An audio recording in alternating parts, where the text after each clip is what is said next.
from Chicago and the Philippines. A comprehensive review of the week's special community events, featuring many exciting personalities, handled by the most professional Chicago Philippine Reports TV staff. Good afternoon and welcome to Chicago Philippine Reports TV, still the #1 in all the Filipino shows in the Midwest. And I'm Joe Mauricio. Today we have all the top stories from Chicago and the Philippines. We also have our segment host, Veronica, interesting interviews with Melody Rabor Dizon, our Health Matters host, and Joe Mauricio, myself. And I would like to introduce to you Janette Jordee, our new host from Milwaukee, Wisconsin, introducing her Global Inspirations interviews. We also have happening within our own Filipino community here in Chicago. All these are coming up and more from our sponsors. Please stay with us. Hi, I'm Maria Pappas, Cook County Treasurer. Property taxes are due March 2nd, but there's no late fee through May 3rd. Go to cookcountytreasurer.com, put in your street address to pay online, search for $76 million in double payments and $46 million in missing exemptions. See if your property is on the tax sale delinquency list. Put in your address at cookcountytreasurer.com.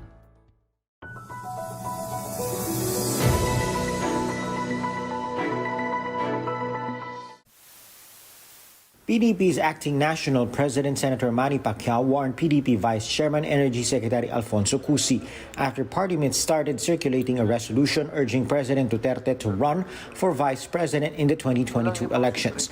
Pacquiao and the rest of the party leadership said the resolution was without their knowledge nor blessings. Huwag mong ganyanin, huwag mong lasunin ang mga utak ng mga membro ng partido para magkahiwa-hiwalay. So kaya itong press ko na to, nanawagan ako na huminahon sa lahat ng mga membro.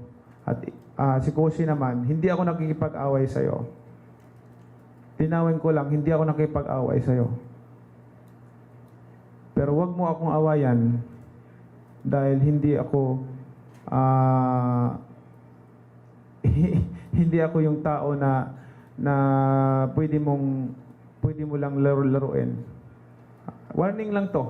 Pacquiao insists there is no rift in the party, even as he maintained he just wants to nip controversy in the bud. Ganun ako, action agad eh. Kumbaga, pag tinamaan ka ng job, leksyon mo na sa yun. Kailangan wag magpatama ulit. Alam mo, kaya ito, tundukan natin yung mga issue na lumalabas para hindi magkaroon ng problema. Cusi maintains he is not behind discussions on the 2022 elections. The DOE chief explained the party is holding consultative meetings to rally support for the response to the pandemic while putting the elections on the back burner. Cusi adds party members were the ones who insisted on discussions on the elections during the March 8 meeting. Cusi also says he was not behind the circulation of the resolution urging the chief executive to vie for the country's second highest post, as it was the product of a consensus. House Deputy Speaker Eric Martinez, for his part, clarifies the resolution is not yet final. Please not be mistaken. This is a draft resolution. Draft resolution, hindi pa adopted resolution by the entire party. So, Pacquiao sidestepped questions on Senator Bongo's possible candidacy. Okay, sa time ng siguro pagpolitika ang pag-usapan sa time, pag pwede na tayo mag-usap ng politika. Sa ngayon, hindi pa politika muna ang pag-usapan natin. Focus muna tayo kasi lahat naman tayo pwedeng tumakbo dyan. No, lahat ng tao may karapatan tumakbo. Pero sa ngayon, wag muna ang politika. Senator Bongo, meanwhile, maintains his support for Davao City Mayor Sara Duterte if she runs for president. Go adds he'd rather be counted out or counted last as a potential presidential contender. Attorney Michael Yusinko of the Ateneo School of Government believes the political opposition would need to be stronger so it can provide a viable alternative in next year's polls.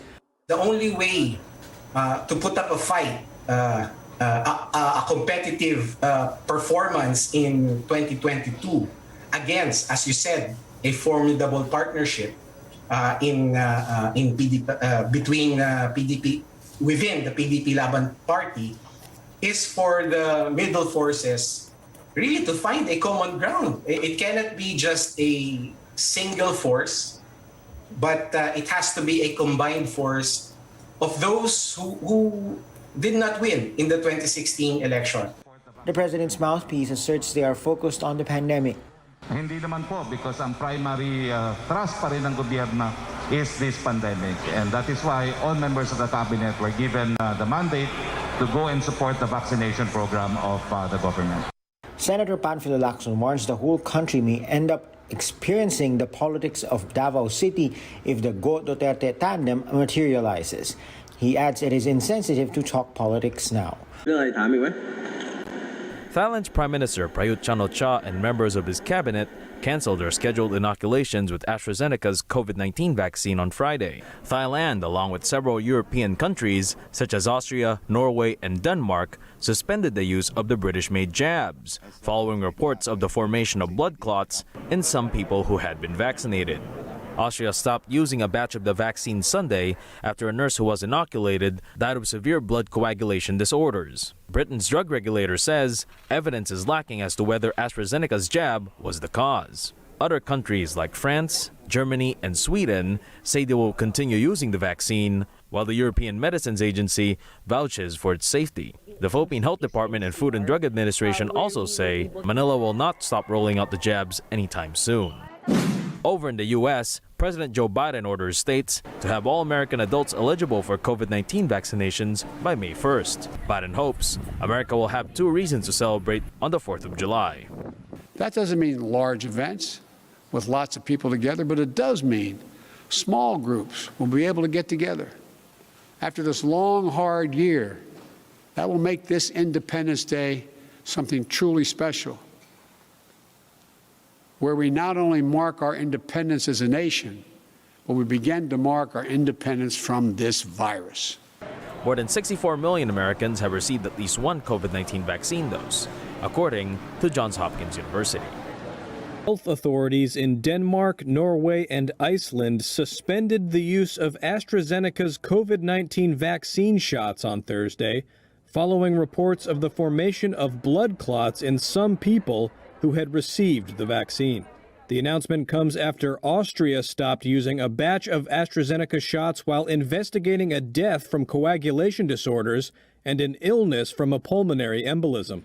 Still, the EU's medicine regulator said the vaccine's benefits outweighed the risks and could continue to be administered. Denmark suspended the AstraZeneca shots for 2 weeks after a 60-year-old woman who was given a shot from the same batch used in Austria formed a blood clot and died. Denmark said the suspension was also prompted by reports, quote, of possible serious side effects from other European countries. Some health experts said there was little evidence to suggest the AstraZeneca vaccine should not be administered. One expert told Reuters it's extremely difficult to distinguish a causal effect from a coincidence. AstraZeneca told Reuters in a written statement that the safety of its vaccine had been extensively studied in human trials, and peer-reviewed data confirmed it was generally well tolerated. The drug maker said this week there had been, quote, no confirmed serious adverse events associated with the vaccine. It also said it was in contact with Austrian authorities about the death and would fully support their investigation. ViaTimes, vital news, vibrant views for the Filipino Asian communities in Chicago. ViaTimes for your most interesting and exciting reading and your party coverages. ViaTime has very interesting columnists. You name it, ViaTimes has it. Law, Filipino news, dentistry, immigration, humor, serious opinions, health, beauty, mysticism, Bata Corner, showbiz, and intelligently written editorials. Call ViaTimes at 773-866-0811.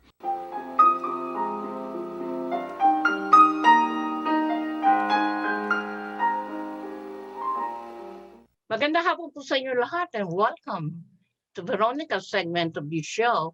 Today I have a very pretty lady, Filipina, full.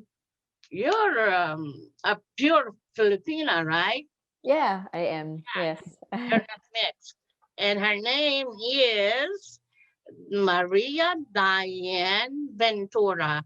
Maria Diane Ventura. Yes. Is a multi-talented person in the film industry.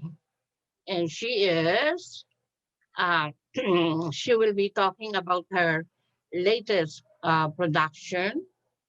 So our Filipino community could be aware of what to expect and for us to see when we get her work of, in the film production. Okay, and let me welcome Maria Diane Ventura, a multi-talented Hi. movie VIP. Wow. Thank you, Veronica. It's great to meet you. I'm really honored to have you in our show. Likewise. So, can you please talk about your latest production? Yeah. Hello, everyone. So yeah, I just recently released a film that's now available on Amazon Prime. The title is Dina Farbe. It's Your Color, and it's a German, U.S., and Philippine production. And yeah, if you have the time, come and check it out. I shot this film in Germany and Barcelona and in Spain. So it's a multicultural production. So music was done, for example, in Germany and the Philippines, and then like editing was also done, in LA, Germany, and Manila. So yeah, it was like a kind of like a mix of all the talents from all over, and I'm proud to be representing our country. All your talents are Filipinos, right? No, actually, they're German local talents. The actors of the film, they're quite famous in Germany, and I had the kind of opportunity to work with them because I was working with a great casting director, and she forwarded the script that I had to them, and they liked it, and so a lot of them like went to the audition, and I picked out the best out of everyone, like that was appropriate for the roles. And yeah, so but the production crew wise, there were like a lot of Filipinos, like Asians also, and also Americans and Europeans. But the main cast was German, because like I have this idea of as a filmmaker, I kind of wanted to tie, people with stories, and so I wanted to make films in different kind of cultures and different kind of countries to kind of show how similar we actually all are, regardless of our backgrounds. So when you use other non-Filipino talents, do you use what do you call the one on the screen, translation of the language? Oh yes, yes.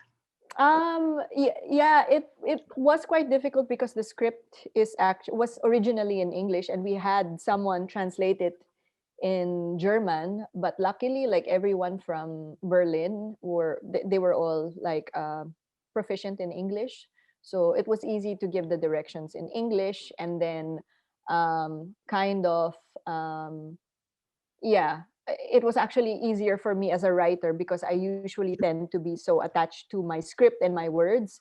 But since I didn't really know the language so much, it was easier for me to detach from the words and be more focused with watching the actors, watching the chemistry and, just their presence, and be more focused on that, like emotional delivery rather than the words. So it helped, even though it was a different language. I was thinking that you speak German fluently. No, I speak enough to survive, but actually, like it was a spontaneous decision. I was supposed to shoot the film in America, and then it was sort of like taking things a step further. Like, it's about people immigrating to another country to try their luck. So yeah, from the Philippines, I wrote it in America, and then I decided to take it a step further and then do it in Germany, immerse in a different culture again. And so we only had very little time. So from the moment I decided to shoot it in Germany, we had 3 months to actually prepare for the shoot. So 3 months is not really enough time to learn German.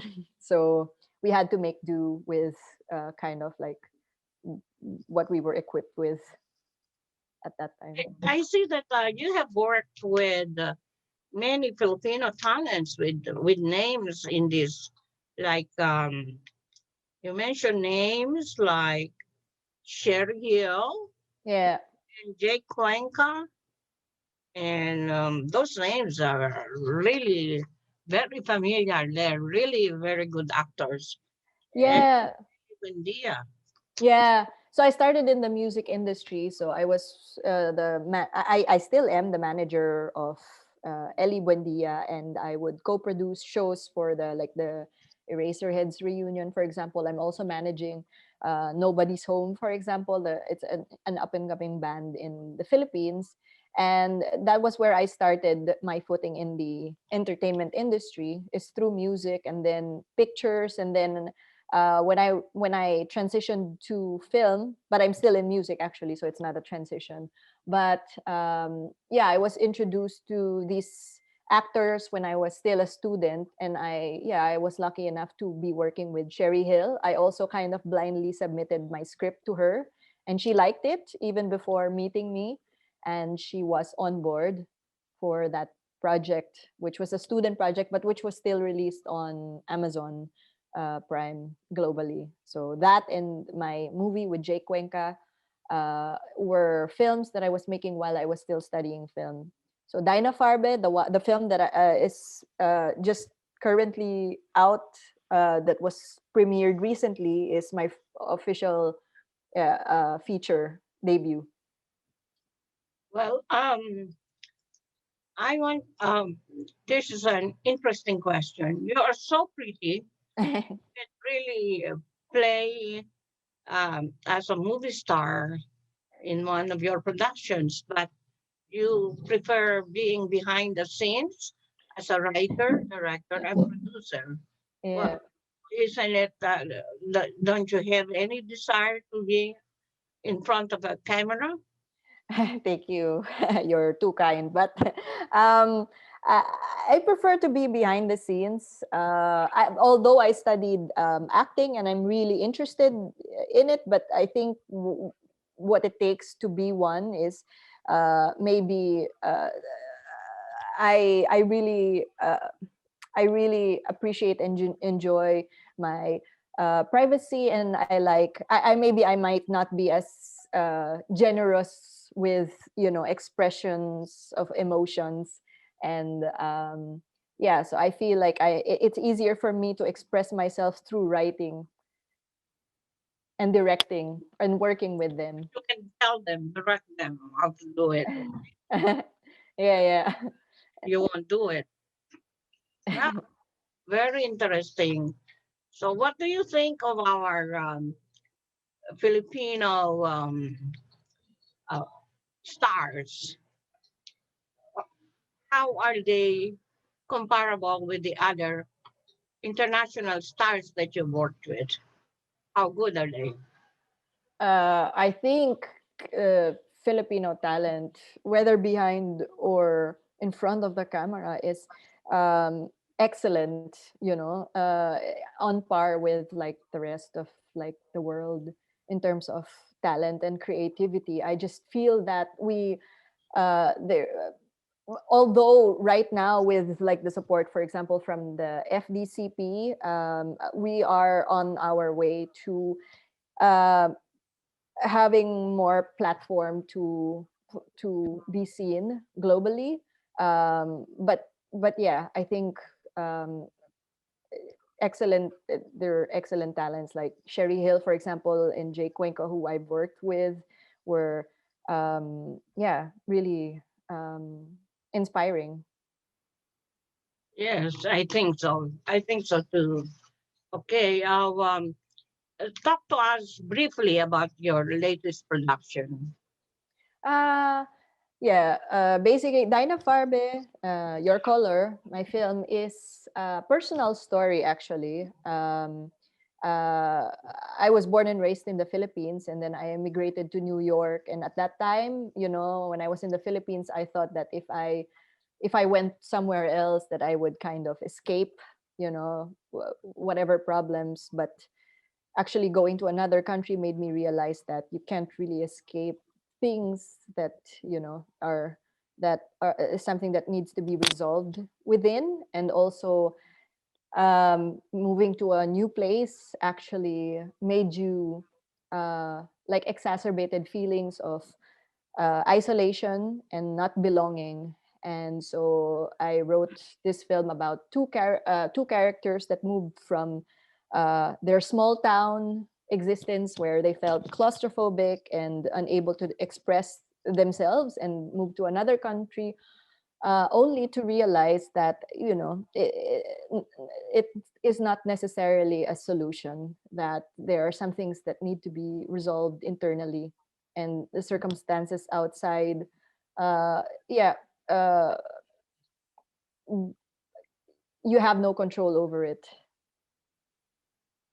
What do you have in mind when you produce this film? Did you want to go receive awards in movie? Some movie awards, entertainment. Actually, when I, as a writer, when you start writing or expressing the story that wants to be told, it's more of like the awards, for example, or whatever recognition it gets, like even financial success, is just on top of what really is the main intention, which is just to actually express things. So there was a story that needed to be told, and maybe it was my way of reaching out to more people, because I felt that if some of the themes resonated with people, then like the feelings of isolation or being alone would be less. Would be less. How do you see yourself from here on, after producing some films and people are getting to know you? How do you see yourself in the future?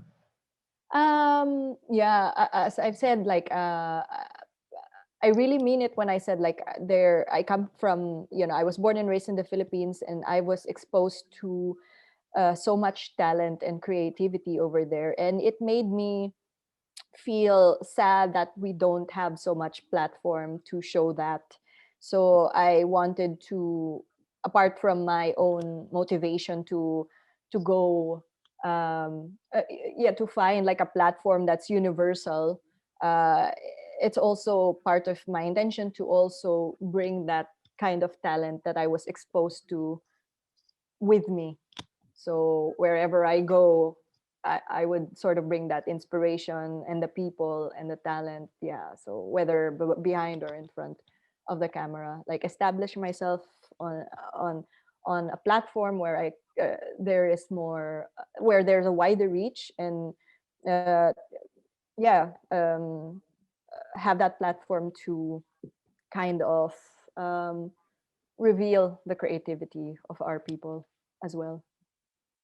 Don't you have any problems in the Philippine cinema production in accepting you in their group as a young, pretty, and very talented Filipina? I think there would be some kind of a resistance with what you're trying to accomplish.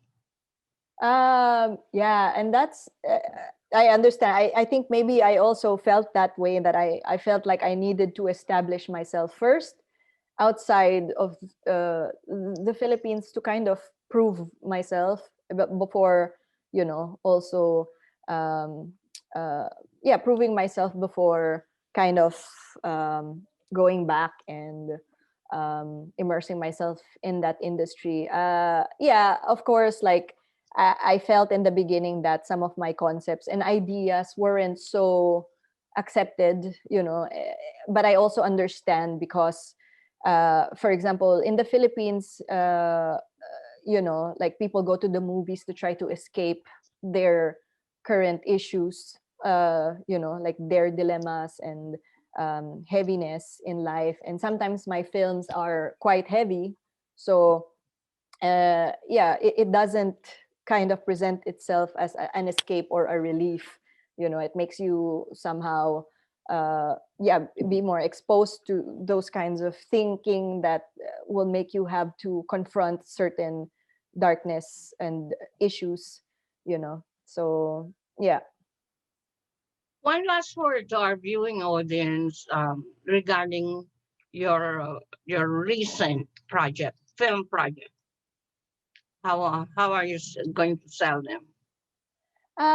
Right now, it has premiered on Amazon Prime globally, so it's actually available in Philippines and all over the world. And yeah, I hope that people get a chance to see it and appreciate that that a Filipina worked with on this project, and that yeah, that they also get to uh, enjoy the story and be uplifted by it. Um, yeah, I hope that it inspires them one way or another. And the film is also about friendship and mental issues and other relevant themes that are relevant current issues. So I hope that they find some sort of resonance with it, and yeah, and to find support from our community. What do you find? What place can you call home? Oh, that's so difficult. Yeah, that's a difficult question because that's actually some existential issue that I'm currently dealing with. I think I've been living in different countries the last 10 years of my life. I've never found stability after leaving the Philippines, because it's home and it's hard to find that again. So I would say that, you know, as cheesy as it is, I think home is where um, you are, where your heart is, something like this, And uh, I hope people feel at home regardless of where they are. I'm sure that they could find something in each place that would make them feel at home because they're amongst, regardless of any background, they would find a community. Are you going to go all over the U.S. in promoting your show? Yeah, yeah. Chicago. Oh, after Chicago, yeah, I'm currently in LA. Yeah, so I'm working with some people here to help me kind of get the word out there about this film. Because yeah, I mean, I would want people. That's the only way they'll find out is if they know that this film is out there. So I hope, yeah. We're proud of what you're doing, and besides the Cprtv, this is a TV show that we have. We have a print magazine. We're going to print your press release Oh, about thank you. yes, and so because we really like to help you out. Thank Yeah. you so much, Veronica. It's such a pleasure to meet you, albeit digitally. I could feel your support and encouragement, even all the way from another city. And I really appreciate that I have the support of this community because it means a lot. Because this is where I came from, and yeah, my people support means the most. Yeah. We wish you good luck. Thank you. Congratulations to all your undertaking. And how long is the this project that you're releasing? How long is it? An hour? Yeah, it's a little bit more. It's close to 1.5 hours. Yeah. All right, very good. Okay. Maraming salamat. Maraming salamat. Maria Diana Ventura. That's her Tagalog names. We're all Maria. Lahat kami Maria sa family. Writer, director, and producer. Well, what more do you want? Thank you. Thank you. Good to meet you. You're really multi-talented, and we're so proud of you. Thank you. Okay, Maria, thank you for gracing our show today, and enjoy the rest of your weekend.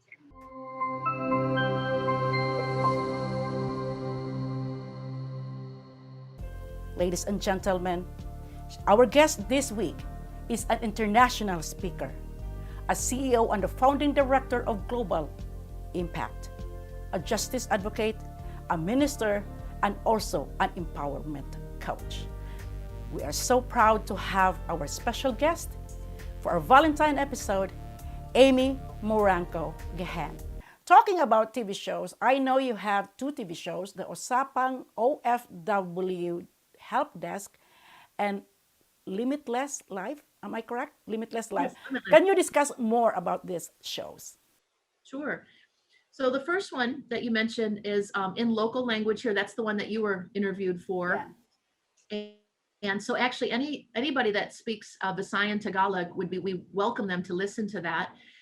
It's tackling issues here in the Philippines, but also for overseas Filipino workers. So that would be great. We invite people to come on. That's online every week in Philippine time, every Tuesday at 11:30. And it's live, but of course it's on our Facebook, so it can be watched, anytime. And we partner with DXFE here, a local radio program and network.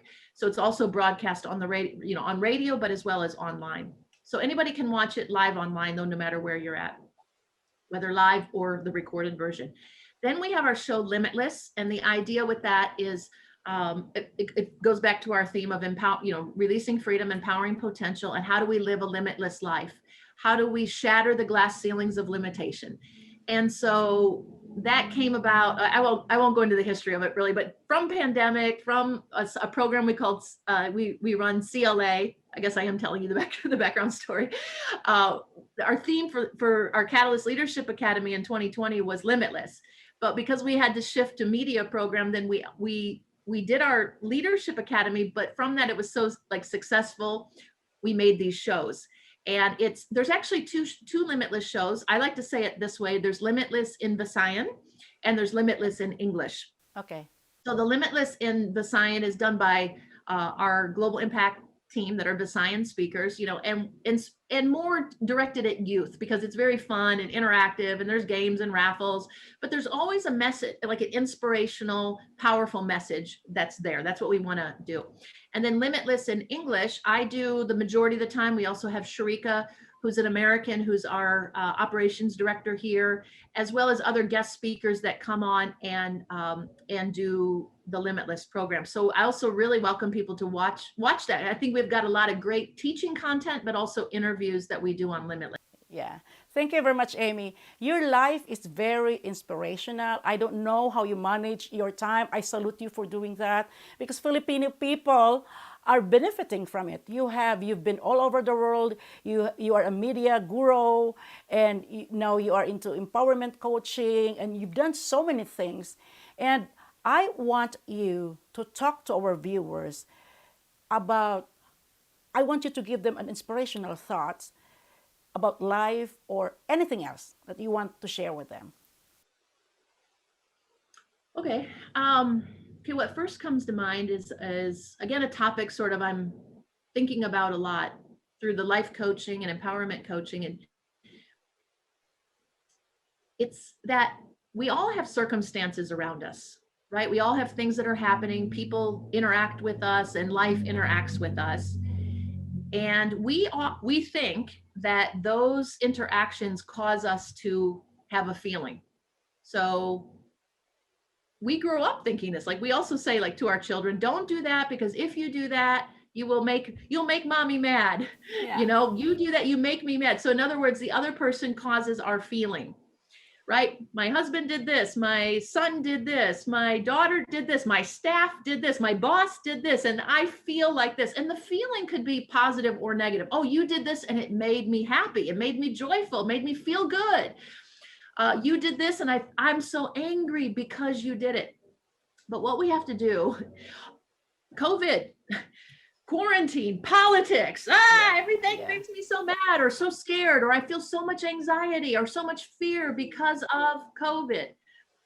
But we have to get more power back in our life, we have to separate those two and not associate our feelings with a circumstance. Now it's hard, and we don't automatically do it. We got to talk ourselves. And we have to say a circumstance is neutral. What that person did is neutral. And the reason I feel is because I have a thought about what happened. The reason I feel is because I have a narrative, a story about my past, about how it happened. And when we realize that everything is coming from our thoughts and our beliefs, not the circumstance, and we can put some space in between, analyze what we're actually thinking and believing, okay? And say, oh, this happened and I'm believing this because of this. And this is what causes my feeling, my belief, my thinking is what causes my belief, my feeling. Then we can do a next step and ask ourselves, but is this giving me the energy? Is it giving me the empowerment? Or is it giving me pain? Is it giving me suffering? Is it keeping me in a loop? Is it keeping me down or depressed? Okay. And we can begin to work on our thoughts and transitioning our thoughts to produce different feelings. Now, it's not just like an automatic, I'm just going to believe this. No, because that doesn't seem to work. Like sometimes we know what should be true, but we actually really feel and think something else. And so it's one of the things I do as a coach, but I also want to just say to the viewers, this is transformative, that if we can separate those two things and just take responsibility and say, it's not that person or that circumstance or COVID causing me to feel this way. It's my thoughts about it. And I actually have power and control over my thoughts and over my beliefs. Wow. And I have another teacher that I listen to, and he's awesome. And he says this, that life will present you with circumstances and situations to show you where you're not yet free. Yeah. Ooh. And so in other words, when we are reacting, when we're triggered, I have another teaching I like to do, or a saying that it says that triggers are growing opportunities. Yeah. Right. So when I'm triggered, if I can take that as a self-growing opportunity, then I'm actually taking my power back. Because when we say something else causes us to feel, then we have no power. Yeah. We've given our power away. Yeah. Right. But we say it's coming from me, and it's the story and the narrative that I have about the circumstance. We take our power back. And when we're triggered, then we just know that that's an area where we're not yet expressing the freedom that's already in us. We have a belief structure, a framework of thinking that's causing us pain, that's causing us to be triggered, and we can grow from there. Yeah. So I am touched with the information that you shared with us, and I am so sorry, but I only ask you the last question, Amy. Can you invite our viewers for the online course, The Relationship with Self, so they are encouraged to, what are the positive, the benefits for registering into this course, online course? Oh, the benefit is self-transformation and self-growth, and a step-by-step process, so that, sometimes we want to grow, we want to change, but we don't quite know what to do. So I feel like I'm giving something from a lot of my years of experience that is, at least it's a starting point. And I also have a theme for this year. It's called The Best Shape of Your Life. So where I encourage, if you enroll in the course, it's in there, where I encourage everyone to take an area in their life, whether it's, relational, financial, emotional, physical fitness, and just say, I want to get in the best shape of my life. And then you use that focus area to work on relationship with yourself. So the benefit is growth. The benefit is development. The benefit is more freedom, more peace, and more joy. Now, it might be a little painful going through the process, and you got to do the work. You know what I mean? Like, one of the things I have you do in the relationship with self course is just do some self-awareness and analyzing of what do you think about yourself. And another one of the students just wrote back and said, wow, you know, over 5 days, I could easily find everything that I didn't like about myself, but I had a very hard time finding the things that I actually enjoyed about myself. So that just shows that person needs to really work on the relationship with themselves, right? Yeah. So that's the benefit. The benefit is growth and more power and getting in the best shape of your life. Yeah. I registered for the online course. I haven't started it yet, but I am encouraging my friends, the viewers, to please visit the site. I will give you the link later. Amy Moranco Gahan, thank you very much for saying yes when I invited you. It is a pleasure to be a guest at Global Inspiration. This is again Janette Jordee at Global Inspiration, where you need to be seen, need to be heard, and be an inspiration to the world. Thank you very much.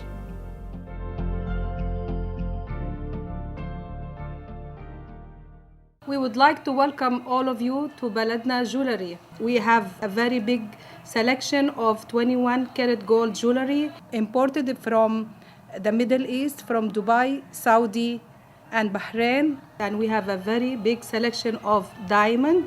We offer free financing for 6 months, and we have a layaway system which you can leave your stuff for 3 months. We repair gold and we buy old gold. Welcome to Baladna Jewelry. Salamat po.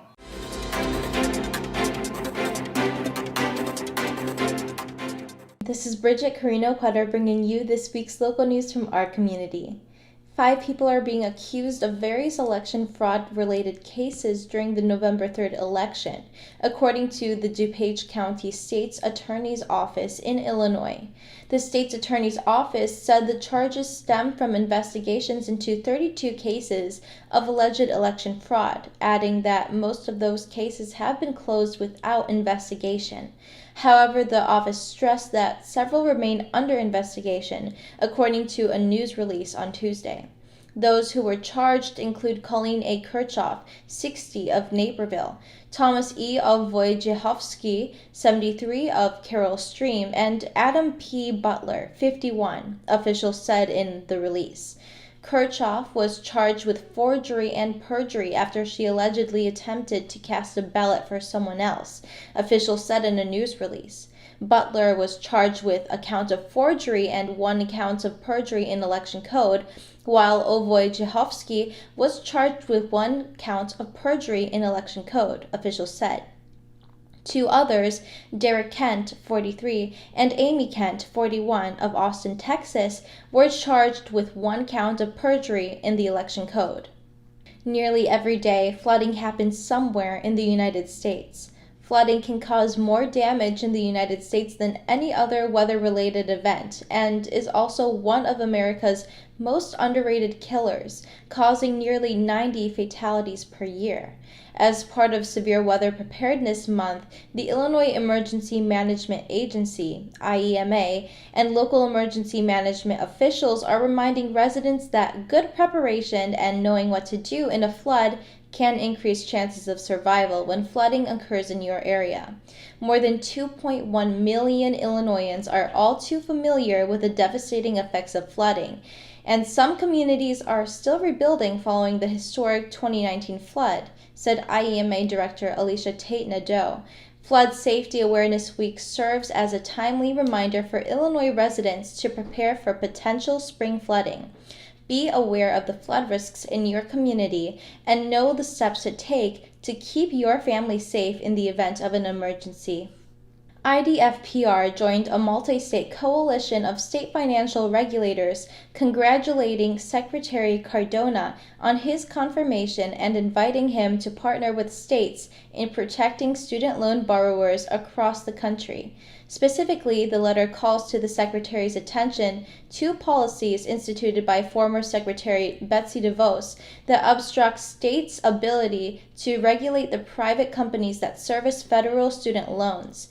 The state regulators urged Secretary Cardona to reverse these policies and to join states' efforts to ensure the student loan servicing industry is a resource for borrowers, not a barrier to relief or a source of harm.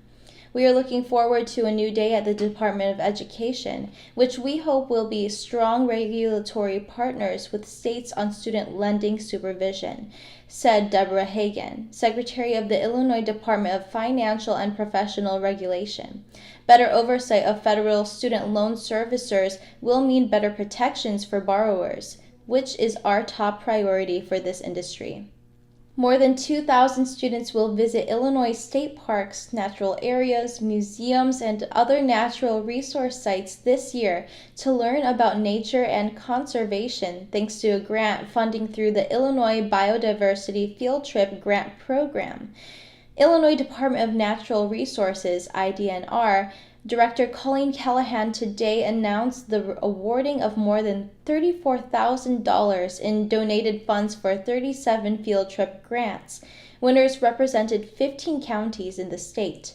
This program allows students to visit locations throughout the state to see firsthand what they've been learning about in the classroom, said Director Callahan. Our future conservation leaders need the opportunity to experience Illinois' natural resources in person. We are pleased to be able to support learning outside the classroom with these grants. The entire $34,080.75 being awarded for 2021 was made possible by private donations from the Independence Tube Corporation of Bedford Park, the Daniel F. and Ada L. Rice Foundation of Skokie, and the D.F. and M.T. Grown Family Foundation of Wilmington. The donations and funding for the grants are coordinated by the Illinois Conservation Foundation, ICF. The Chicago Department of Public Health, CDPH, and Illinois Department of Public Health, IDPH, today announced the first case in Illinois of the COVID-19 variant called P1. The P1 variant was first identified in travelers from Brazil during routine airport screening in Tokyo, Japan, in early January, but has subsequently been identified in other several countries. A case of P1 was first identified in the United States at the end of January in Minnesota and has since been identified in several other states. The case in Chicago was identified by the Pathogen Genomics Research Team at the Northwestern University Feinberg School of Medicine through sequencing analysis of COVID-19 specimen. A follow-up investigation by CDPH found that a household contact of this individual had also recently been unwell with COVID-19, but neither this individual nor their household contacts reported travel outside of Illinois. The world's most famous golfer, Tiger Woods, has been sidelined indefinitely as he recovers from serious injuries following a car accident last month in Southern California. But the accident has only increased Woods' influence as golfers, supporters, and fans have undertaken ways to recognize him and highlight the things he supports.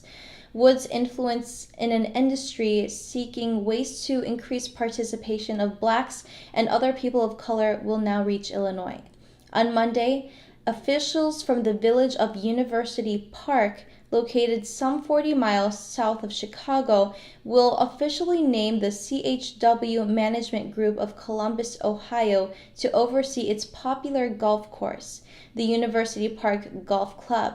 With that announcement, CHW Management becomes the first and only black firm to manage a golf course in Illinois, and one of just a handful of black firms to manage golf courses in the U.S. CHW Management is also headed by a woman, making Sonia Coffey one of the few women-led management companies serving the estimated $84 billion golfing industry. That's all for today. Thank you for watching the news this week. This is Brigitte. See you next time.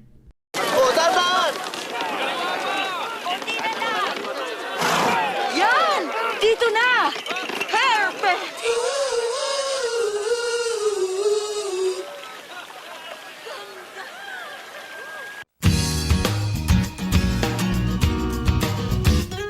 Good afternoon, ladies and gentlemen. This is Melody Dizon, your Health Matters host, and today I have a special guest with me.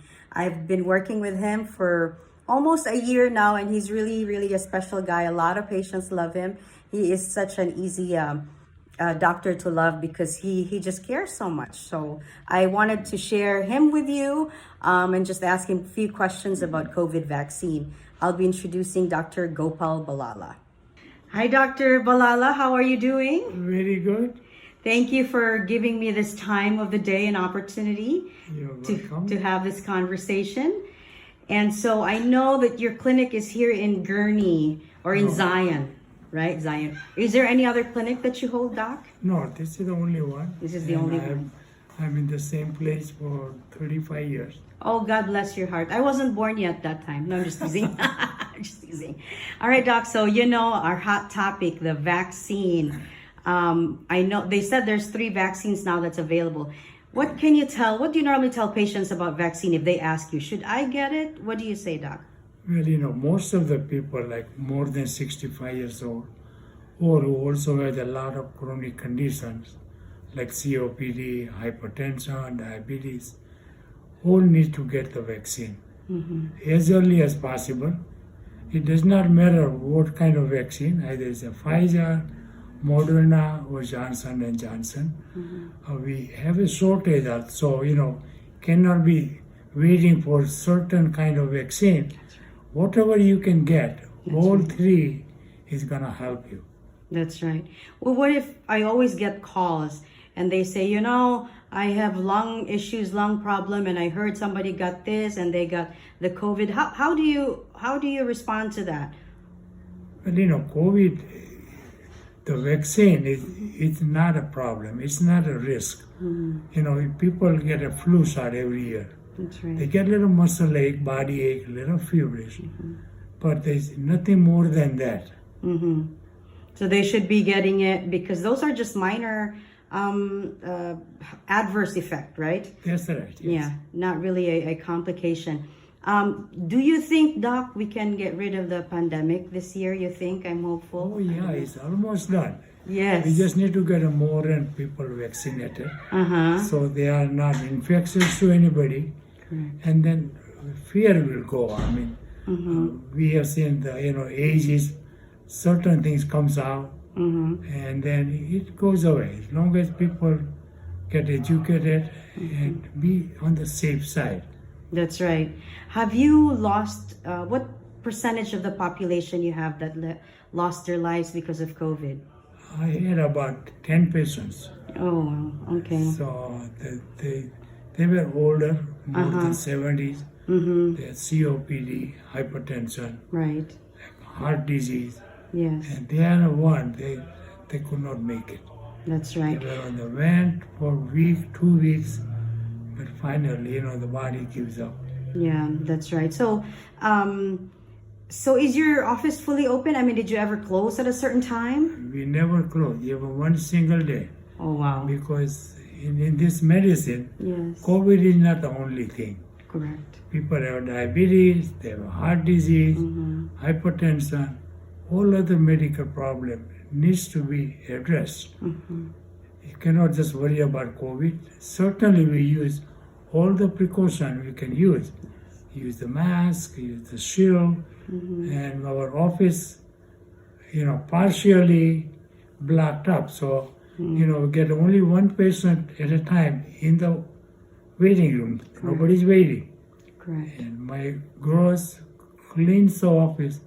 After each patient leaves, they clean the rooms, everything, or sterilize.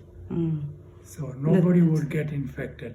Yeah, that's good to hear. So, Doc, what do you say? If people had the vaccine, do they still need to wear the mask? What can you say about that? Well, that we have to wait and see. Right now, I think they should wear a mask. Once you get the vaccine, we don't know how long they're going to take to make antibodies.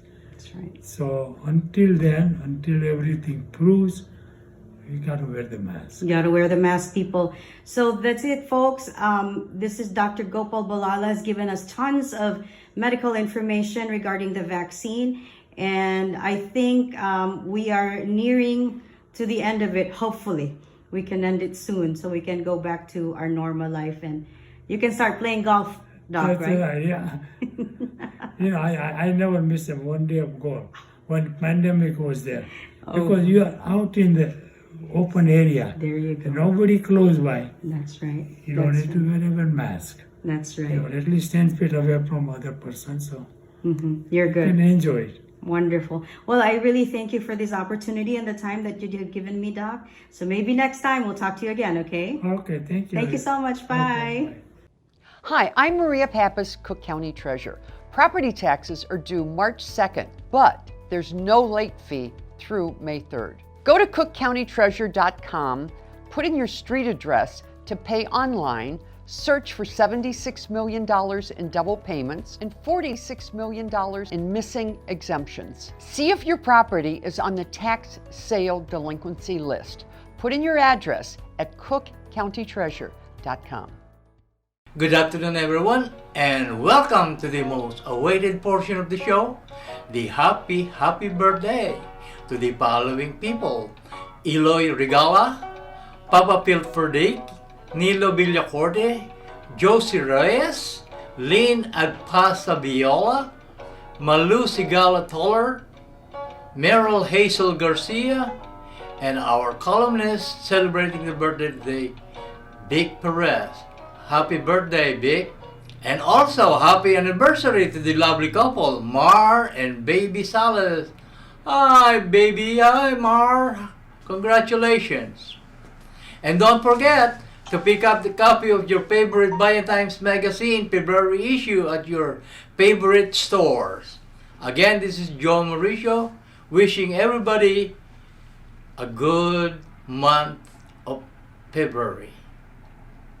Adios and mabuhay ang Pilipinas.